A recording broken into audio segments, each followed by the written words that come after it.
Assalamualaikum warahmatullahi wabarakatuh. Mustafa Muhammadin sallallahu alaihi wasallam sembilan sallallahu alaihi wasallam masyaallah salihin. Hajjal ma'aqad qarabin mujibin kansa. Mela sallallahu alaihi wasallam ba'ana ummatina jatina sallallahu syahina. Husanila ma'hatina alasqiya malam talamihi ma asadi wa alibat. Lillahi ta'ala lahumul fatihah. Bismillahirrahmanirrahim.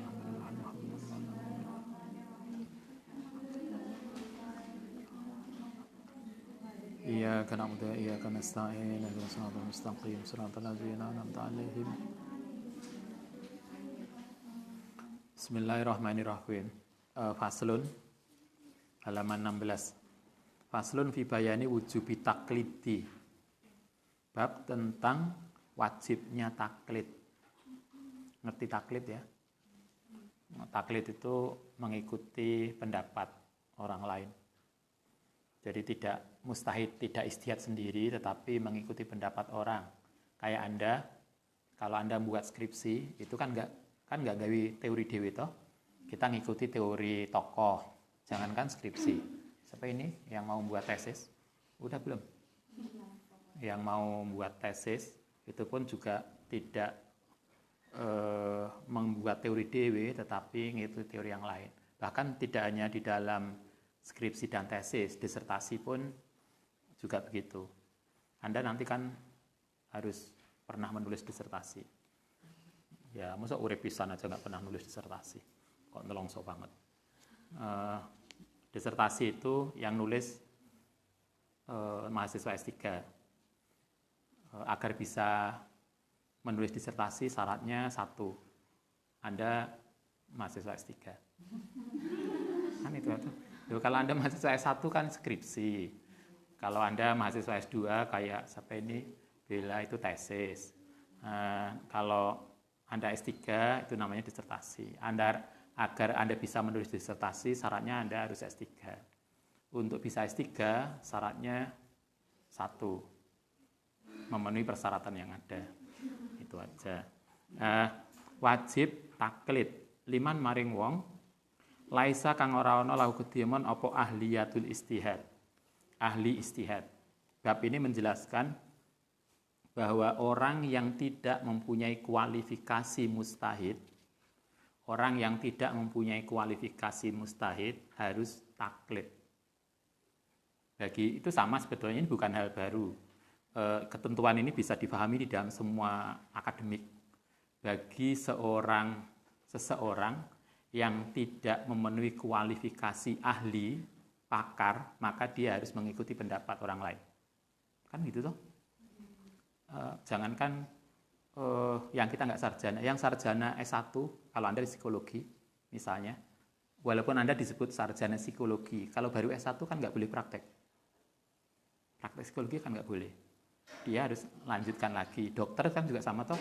Kalau Anda sarjana kedokteran, maka kan juga nggak bisa langsung praktek, tapi kudu harus ada sertifikasi kelayakan. Kan masih ada studi lanjut untuk memperoleh agar kita mempunyai sertifikat boleh praktek. Itu baru dokter loh, itu baru psikologi loh. Ini persoalan agama yang kemudian ini terkait dengan keselamatan hidup kita tidak hanya di dunia tapi juga di akhirat. Oke. Mbak Hasim menekankan pada bab ini, bagi orang yang tidak memenuhi kualifikasi mustahid, maka wujubu taklid, dia wajib taklid.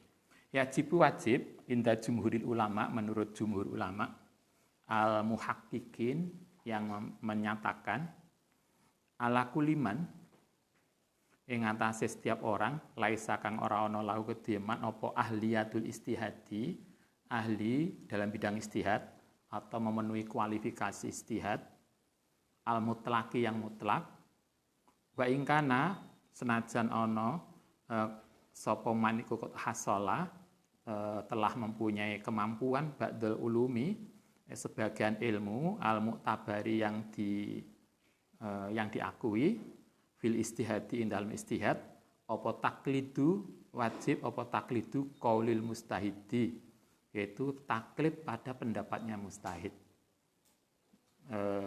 Menurut Mbah Hasim, orang yang tidak mempunyai kualifikasi mustahid, walaupun dia mempunyai ilmu, tapi kalau ilmu itu tidak diakui sebagai ilmu yang sah untuk ijtihad, maka dia tetap harus mengikuti taklid. Contohnya kayak tadi, Anda fakultas psikologi, misalnya ini contoh aja. Anda disebut sebagai sarjana, Anda lulus S1 sarjana. Tapi secara umum di dalam aturan HIMSI, Himpunan Psikologi di Indonesia, sarjana psikologi yang baru S1 tidak boleh praktek. Maka berarti dia harus tetap mengikuti pendapat yang lebih ahli. Itu padahal Anda sudah sarjana kuliah petang tahun. Petang tahun bisa molor. Yang suka molor bisa 10 semester. Maksimal berapa? 15 ya? 14, cuma karena ada COVID ditoleransi 1 semester. Menjadi 15. Kemarin ada orang tua, wali, mahasiswa bolak-balik nelpon ke Ustadz, putranya itu Agustus kemarin itu genap 14 semester karena COVID, kemudian ditoleransi sampai Desember. Saya bilang, oh, putranya Bapak luar biasa, jarang loh ini baru sekali nih kasusnya bisa 4-15 semester. Tapi Anda nggak usah ditiru ya, itu bukan contoh yang layak ditiru. Tirulah yang baik. Benar di dalam, kalau kita ngaji taklim mutalim, ada, kalau kita nyari ilmu itu ada tulus zamani, masih ingat? Harus waktunya lama, tapi tidak jadi S1. S1 cukuplah 3 tahun, 3 tahun setengah lah, rata-rata normal 4 tahun. 4 tahun, umur Anda sekarang berapa? 20 ya? Ada yang 17, tante. Tamat SMA itu biasanya 18. Tambah 4 tahun berarti 22. Berarti Anda tamat S1 itu baru umur 22.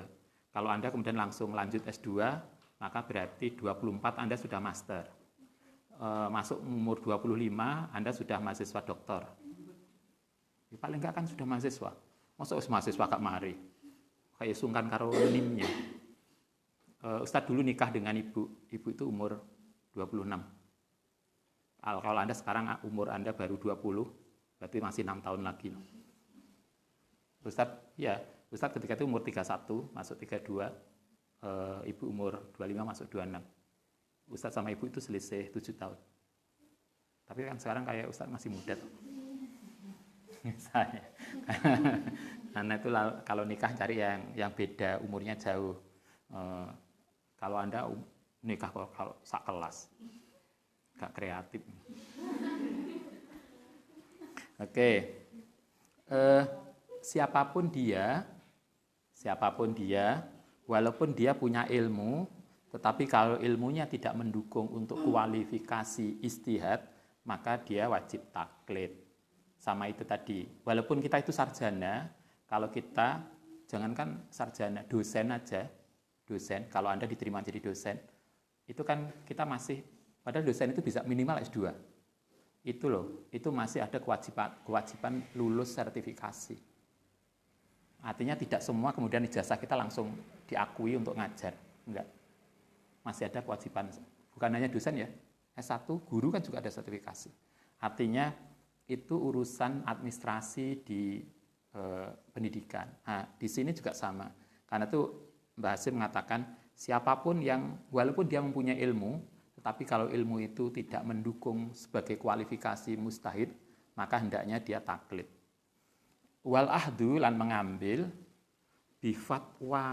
bifatwahum kelan fatwani mustahid. Karena itu dia harus taklid dan mengikuti pendapat mustahid.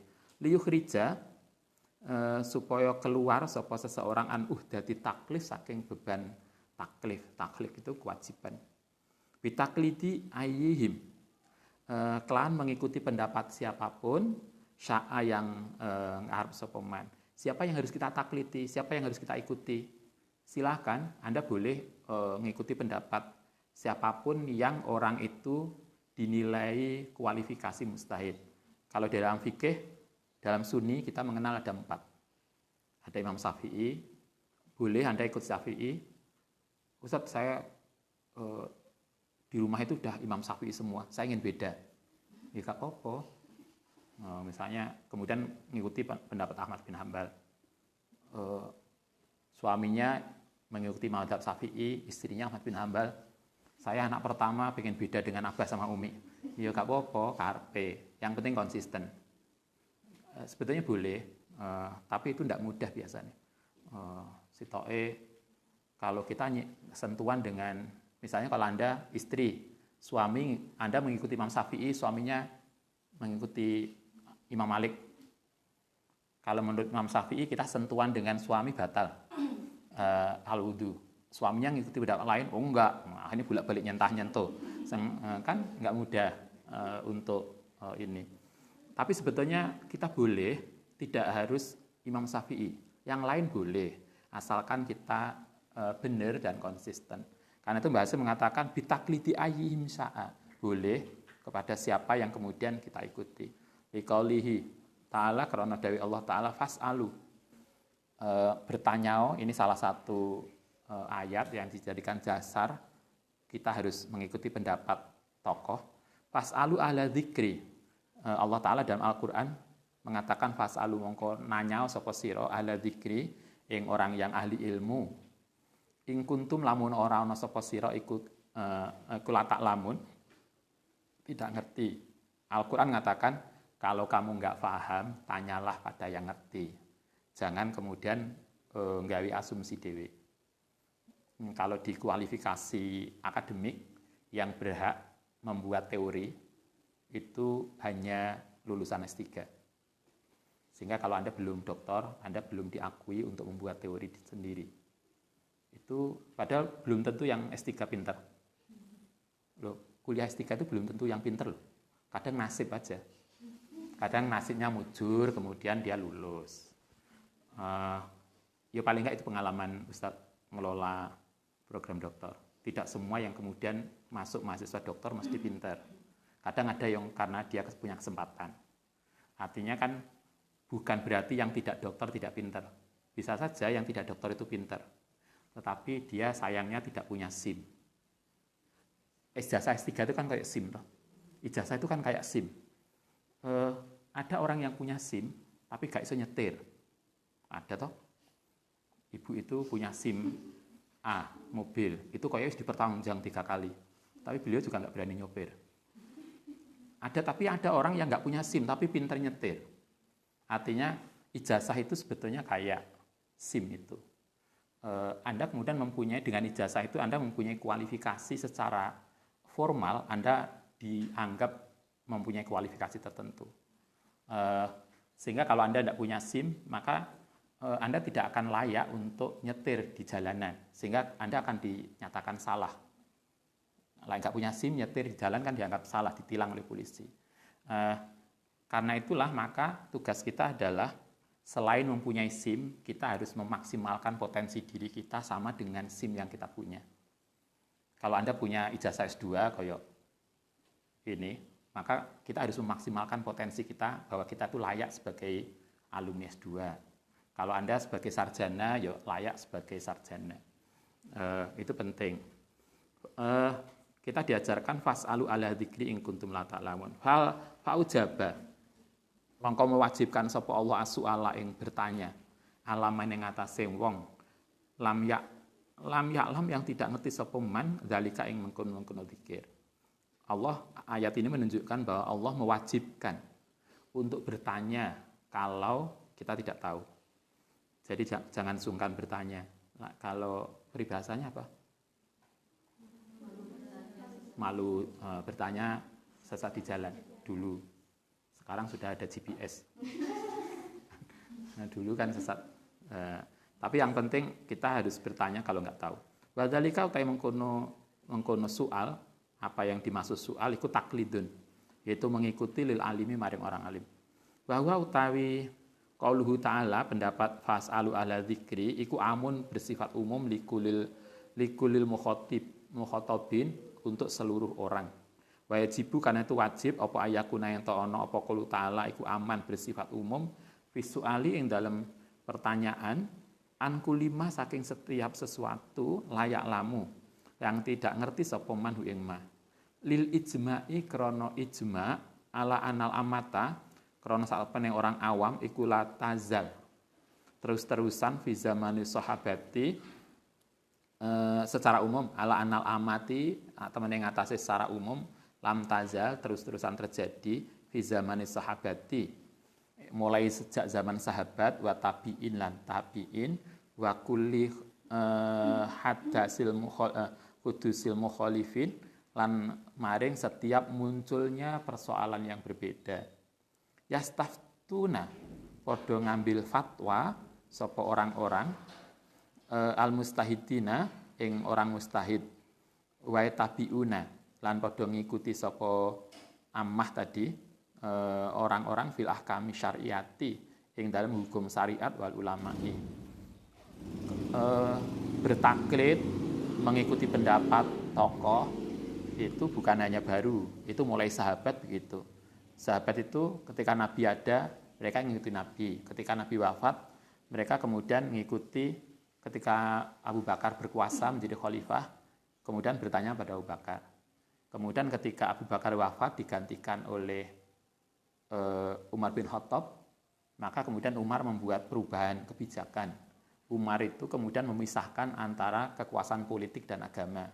Umar mengendalikan urusan politik, tapi tidak mengendalikan persoalan agama. Itu artinya antara persoalan agama dengan persoalan politik dipisah. Itu pertama kali pada masa Umar. Karena itulah Umar kemudian menyebut dirinya sebagai Amirul Mukminin, bukan khalifah. Umar itu Amirul Mukminin. Soal agama kemudian diserahkan kepada Ali bin Abi Thalib. Ali bin Abi Thalib itu sudah berkuasa dalam persoalan keagamaan. Kalau dalam bahasa kita kayak di Indonesia, urusan politik di presiden, urusan keagamaan, urusan MUI. Jelas, jadi layak agama ya tak kau MUI, jangan tanya Pak Jokowi. Bagaimana hukumnya menembak babi masuk kandang? Itu urusan MUI, bukan urusan presiden. Umar mengajari kita, ini urusan agama, kasihkan Ali bin Abi Thalib. Urusan politik saya. Karena saya tidak mengurusi agama, tapi hanya mengurusi politik, maka kemudian beliau membuat gelar baru. Tidak lagi khalifah, tapi Amirul Mukminin. Gelar Amirul Mukminin ini kemudian dipakai oleh Sayyidina Utsman, juga Ali bin Abi Thalib. Nanti kemudian khalifah itu muncul lagi pada masa Bani Umayyah. Semua kekuasaan khalifah Bani Umayyah menggunakan gelar khalifah. Kemudian Bani Abbas sampai hari ini. Tetapi beda kalau Abu Bakar itu memberikan gelar pada beliau itu khalifah, tetapi kependekan dari Khalifatun Nabi. Saya menggantikan Nabi. Tapi kalau masa Bani Umayyah dan seterusnya, itu yang para raja itu menggunakan gelar khalifah, tapi kependekan dari kepanjangan Khalifatullah, pengganti Tuhan. Beda. Sang Abu Bakar itu Khalifatun Nabi, tapi Bani Umayyah dan seterusnya Khalifatullah. Karena Khalifatullah itu bermakna pengganti Tuhan, maka khalifah mempunyai kekuasaan yang tidak terbatas. Itulah bedanya. Kemudian sekarang ada yang pengen menjadi khalifah. Beliau itu Khalifatun Nabi atau Khalifatullah? Kalau yang menjadi Khalifatullah, berarti akan mengulang kesalahan sejarah. Di mana kemudian khalifah-khalifah itu menjadi tidak terkontrol. Kekuasaannya menjadi tidak terbatas. Karena dia menyatakan, saya wakil Tuhan yang mempunyai kekuasaan penuh. Sebenarnya Abu Bakar tidak. Itu yang kita perlu pahami. Mulai sahabat itu mengambil fatwa di dalam persoalan hukum fi ahkami syariati lal ulama'i. Fa innahum mongko mereka semua sahabat yang tidak ngerti tanya kepada ulama, tanya pada tokoh yang dianggap paham. Nah, sekarang ulama yang ditanya bagaimana tanggapannya? Fa innahu mongko sak temene ulama iku yubadiruna bersegera ila ijabati su'alihim untuk menjawab pertanyaan mereka. Para sahabat yang enggak paham, masyarakat yang enggak tahu bertanya pada orang yang dianggap paham. Yang dianggap paham itu kemudian segera memberikan jawaban. Kita tuh kadang-kadang suwe ya.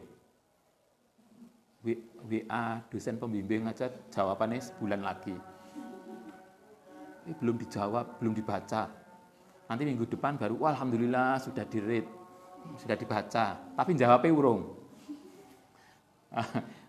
Marilah ya, Anda yang di rumah ya jadi guru, jadi dosen, hendaknya tidak seperti itulah. Ya kalau lupa itu lain persoalan. Kadang Ustadz juga lupa. Kadang pas kita rapat, enek sing WA, Ustadz ini. Kadang kita baca. Tapi karena kita pas rapat atau pas apa, hanya sempat baca. Kemudian berpikir nanti tak jawab setelah selesai. Tapi begitu rapat lupa. Dan itu sampai berbulan-bulan. Karena itu biasanya Ustadz bilang, kalau Anda penting, kemudian saya gak iso segera nanggapi, tolong di WA ulang. Karena mungkin saya lupa. Tapi kadang mahasiswa itu luar biasa. Saya nggak berani Ustadz, ini sudah di-read, tapi nggak dijawab. Padahal dosennya lali. Mungkin caranya lah yang enak. Itu gampang lah. Ustadz kan care, misalnya. Nah, Ustadz kan baikan. Kalau, ya kadang kita juga lupa. Kita baru sempat baca saja, kadang lupa nanggapi. Karena itu biasanya kalau Ustadz bilang, WA ulang lah, kadang kita lupa. Bukan apa, kadang kita gitu. Mungkin Anda juga perlu husnudon ke dosen-dosen pembimbing. Mungkin beliau lupa, karena itu jangan segan. Tapi memang juga bahasanya yang enak lah. Terus dosennya lagi sumpek, mari pun menerima WA. Gimana Pak? Sudah dibaca draft saya? Iki sopo? Kita juga nggak kenal. Nah ini kadang Ustadz bilang, Anda siapa? Duh, semua ngomong wakeh tapi kita nggak tahu. Dipikir kita menyimpan nomor dia. Ya ada yang tersimpan mahasiswa itu, ada yang enggak. Karena itu kan etika etika komunikasi ya. Kalau ngomong kan ada etika komunikasi. Kita mengenalkan mengenalkan diri kita dulu. Ustadz saya namanya ini, nama ini, NIM ini dari kelas ini. Kadang kayak Ustadz kan ngajar di S1 maupun di Pasca. Kita nggak tahu Anda ini mahasiswa S1 atau mahasiswa S2 atau teman-teman S3. Dengan PD-nya, saya sudah ngirim draft ini udah lama ya. Terus masalahnya apa? Itu loh yang kita perlu komunikasi yang baik. Mbak Hasim mengajarkan kita gini, kalau kita nggak paham silahkan bertanya. Anda yang ditanya, segeralah untuk ngasih respon. Mbak Hasim belen. Kalau Anda tidak tanya, kalau Anda nggak paham, ya nanya. Tapi yang Anda, karena Anda jadi guru kayak ini, tante dan yang lain, kalau ditanya muridnya, yubadirulah, jangan suwe-suwe jawab kecuali kalau Anda lupa tadi. Kalau lupa kan saya nggak bisa nyalahkan. Tapi Mbah Hasim mengajarkan fayubadiruna, segeralah untuk ngasih tanggapan, sehingga nggak lu saya nunggu jawaban ini bukan ya pusing, bengi gak turun. Ini bener apa salah atau macam-macam. Oke.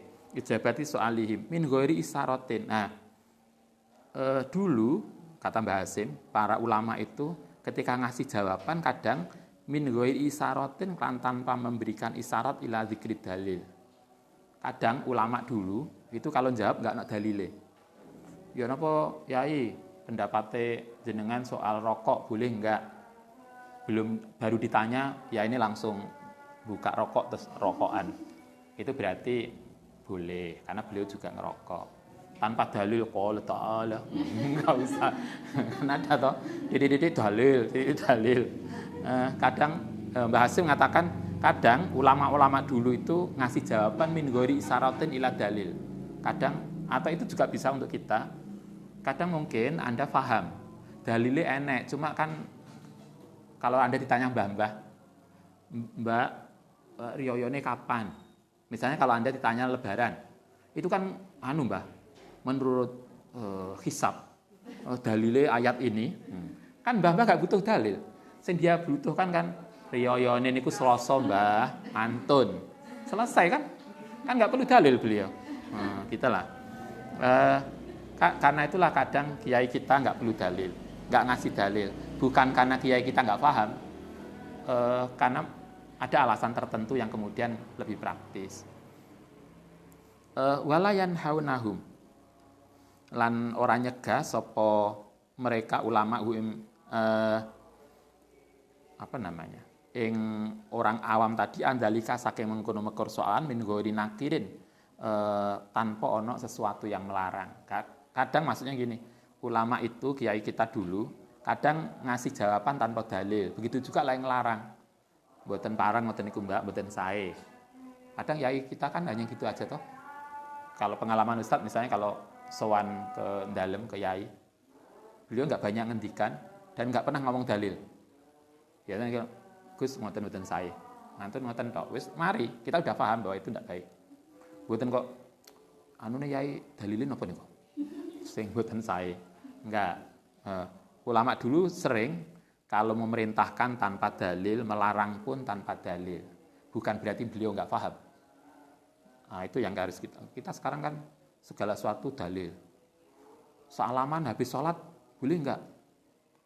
Kalau kita bilang boleh, dalilin di. Kenapa kalau salaman kita nanya dalil? Kalau Anda begitu sholat kemudian mulai metu ke toilet kok nggak perlu dalil? Kalau Anda habis sholat kemudian assalamualaikum, terus langsung keluar ke toilet, boleh nggak? Boleh. Dalilnya enggak? Kan harus ada dalilnya juga mestinya. Artinya ada sesuatu yang itu kepatutan.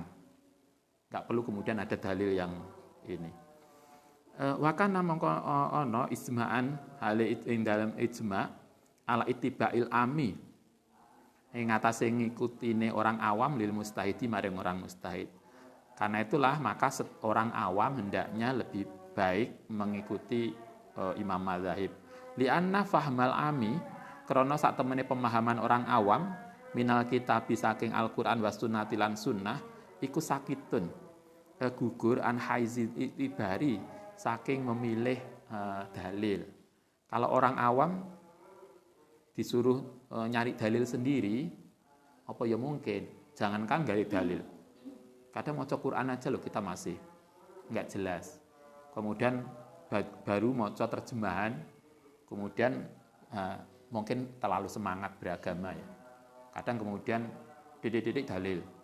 Padahal Anda bisa melihat kemarin kalau kita ngaji apa kalau pagi satunya Azkar, coba doa iftitah aja loh ada lebih dari 8 redaksi dan itu semua hadis sahih. Coba terus kita lagi maca sitok kemudian menganggap yang lain salah. Loh, kemarin Mbah Nawawi dalam Azkar itu kan iftitah saja itu kan banyak redaksi nih. Dari hadis ini iftitah itu redaksinya begini, kalau hadis ini begini, hadis ini begini. Coba terus kita belum banyak tahu hadis yang lain kemudian menganggap seolah-olah kalau nggak sama dengan yang kita baca kemudian salah, itu kan terlalu terburu nafsu ya. Kita terlalu tergesa untuk mengambil kesimpulan. Karena itulah jangankan orang awam mencari dalil, moco aja kadang nggak mudah. Lian ilam yuafik, lamuno tidak berkesesuaian ifhama ulama ahlil haqqi yang pemahaman ulama ahlil haqqi wal akabiri al akabir akbari yang besar al ahyari yang dipilih fa inna kullu mubtadiin karena saat temani setiap orang yang berbuat bid'ah wadolin lan sesat iku yufhimu memberikan pemahaman afkamahu yang hukumnya al-batilata yang batil minal kitabi was sunnati wa yaqudulan ngalap mengambil sopeman minhuma saking karone tadi.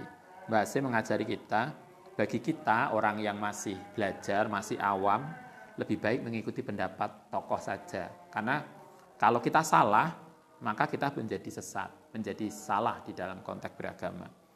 Wal halu tawi perilaku annahu kulayuni tidak membutuhkan minal haqqi saking kebenaran syai'an. Sehingga kalau kita salah maka akhirnya perilaku kita itu menjadi jauh dari kebenaran. Wala yajibu lan ora wajib alal ami ngatasi orang awam apa alitizamu madhabin netepi madhab siji fi kulli hadisatin yang dalam segala sesuatu yang baru. Bahasa mengajarkan kita boleh mengikuti lebih dari satu madhab atau kita tidak wajib mengikuti satu mazhab. Kita biasanya Imam Syafi'i, kemudian pindah mazhab lain boleh nggak? Boleh. Tapi asalkan konsisten. Kalau misalnya begini, kalau Anda mengikuti batalnya wudhu, itu mengikuti pendapat Imam Malik, maka wudhunya juga karo Imam Malik. Jangan kemudian wudhunya menggunakan Imam Syafi'i, batal Imam Malik. Karena cara wudhu ini beda.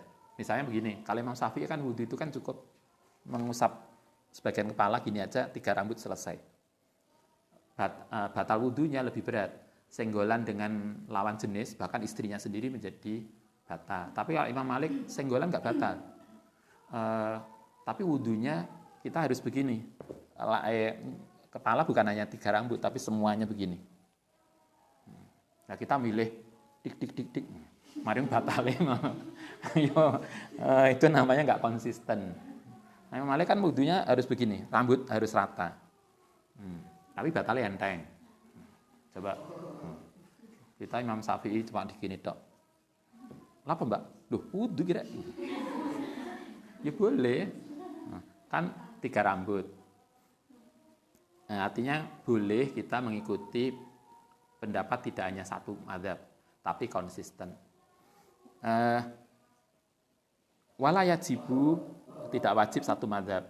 Wal iltazama, lamunan tetepaken sapa man, lamun milih sapa man, sapa orang awam mazhaban ing mazhab muayyanan yang tertentu, ka mazhab Syafi'i, kaya mazhab Imam Syafi'i, la yajibu, mongko tidak wajib ale ngatasi orang apa al istimror, berlaku terus. Kalau kita mengikuti satu mazhab, itu tidak harus semuanya mazhab Syafi'i atau terus-terusan Imam Syafi'i, enggak. Boleh bal yajuzu, balik boleh lau ketiman apa al intiqalu, berpindah mazhab ila mazhab bi ghairihi, maring mazhab yang lain. Boleh ganti mazhab, boleh. Biasanya kalau kita itu mengikuti Imam Syafi'i, senggolan batal. Bagaimana kalau di pas tawaf? Tawaf itu kan umpal-umpalan lanang wedok. Batal enggak? Kalau Imam Syafi'i batal. Karena itu kemudian biasanya orang kemudian kita diajari pindah mazhab Imam Maliki, sehingga senggolan enggak batal. Atau kalau yang tetap konsisten Imam Syafi'i, pindah kaul jadidnya atau kaul qadimnya, saya lupa. Kalau kita itu yang batal itu kalau nyenggol, kalau disenggol enggak. Kalau jadi subjek batal. Kalau Anda misalnya sengaja demek, itu batal. Demek ngerti ya? Demek itu apa? Nah, saya kemarin ketika ngisi acara di mahasiswa, ini Ustaz Jawa ini medok banget ya. Kayak Jawa tak? Jadi kalau kita nyentuh batal, tapi kalau disentuh enggak. Kenapa enggak batal? Karena kita menjadi korban. Kan disentuh toh jadikan korban. Karena itu enggak batal. Tapi itu artinya pada konteks tertentu boleh. Pindah mazhab itu boleh menurut Mbah Hasim. Wal ami utai orang awam alladzi lam yakun kang ora ana lahu kediman apa naunadzarin, macem-maceme pandangan, wal istibdalin lan menggantikan lam yakra, lan orang bisa membaca kitaban ing kitab fi furu'il madzhabi indal macem-maceme madzhab, iku idza qala nalikane ngucap sapa man ana Syafi'iyun lam yuktabaru, mongko ora dinilai apa hadza kadzalika kaya Imam Syafi'i bi mujarradil qauli, kelan melulu ucapan iman. Wakilah idza iltazama, nalikane netepi sapa al-ami orang awam mazhaban ing mazhab tertentu muayyanatan, maksudnya mazhab tertentu, yalzamhu, mongko wajib hu ing man apa al istimraru alaihi li'annahu, krana saktemene man awam tadi iku itakoda, berpendapat, berkeyakinan, anal mazhab ing satemene mazhab alladzi intasabba, yang dia berpegangan lahi maring mazhab wa iku al haqu fa alaihi, mongko wajib ing atase man apa al wafa'u, memenuhi bimujibati itiqatihi, kelawan wajibe yang diyakini. Maksudnya begini, kalau kita misalnya, Ustaz saya pengen milih Imam Syafi'i saja deh, karena saya melihat Imam Syafi'i yang paling baik, yang paling sesuai dengan kita.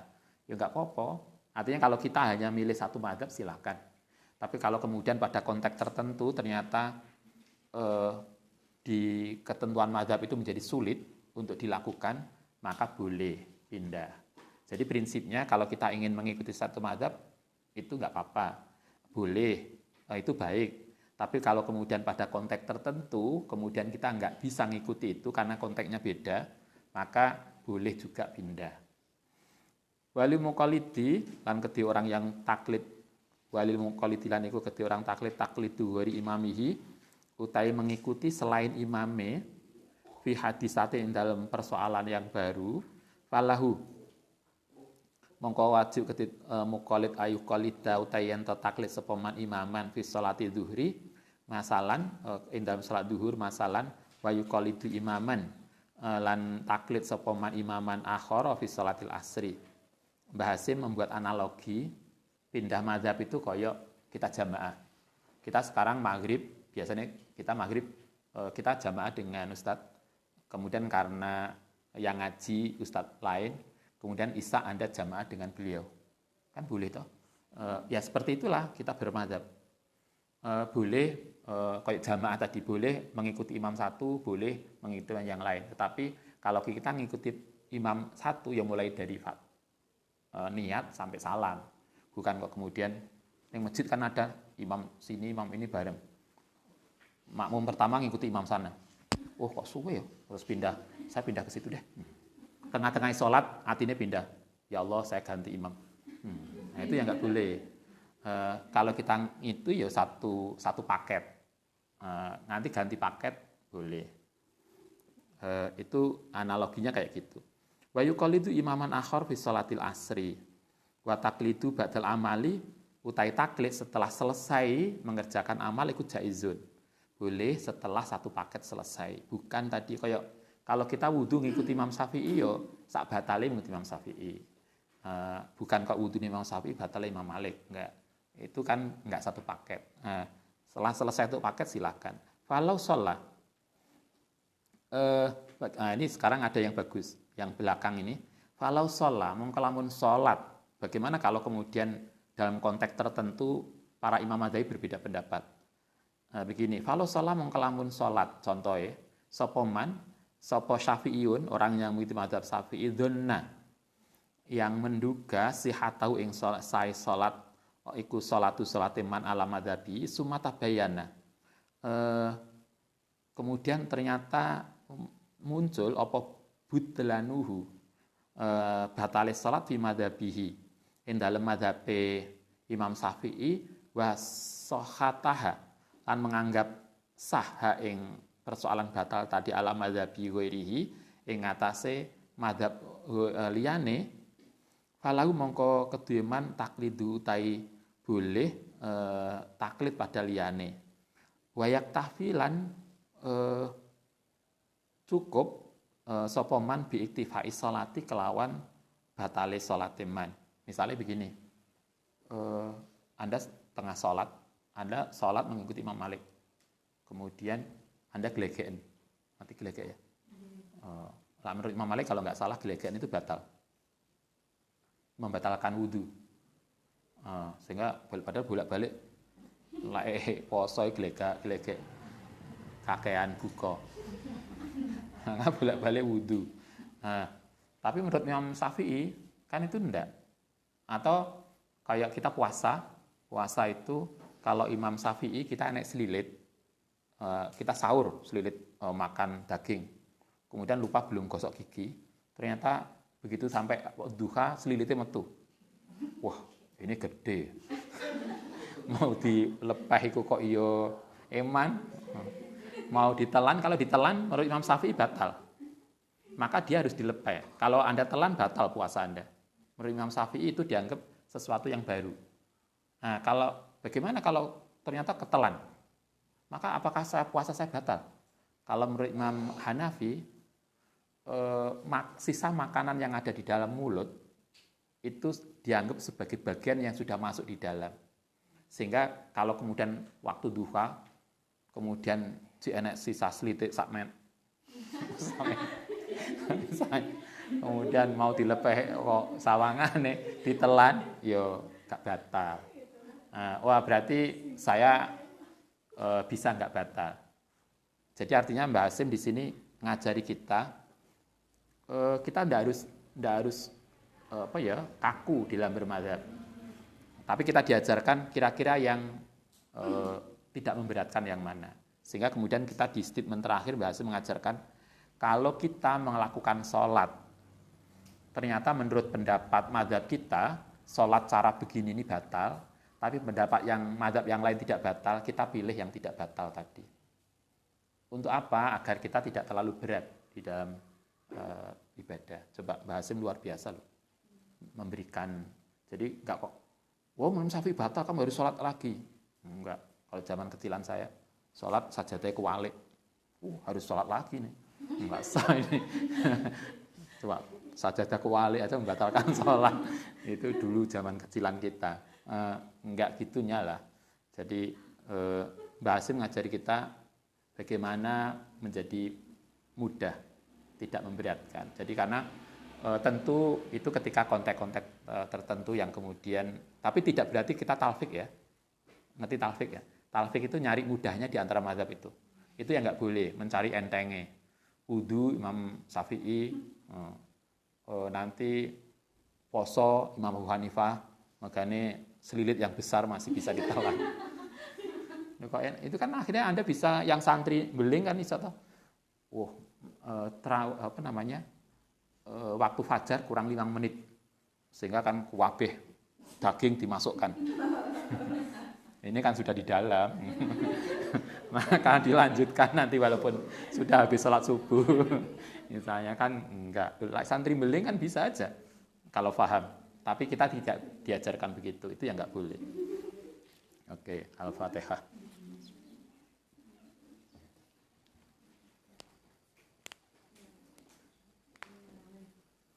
Rabbana fa'na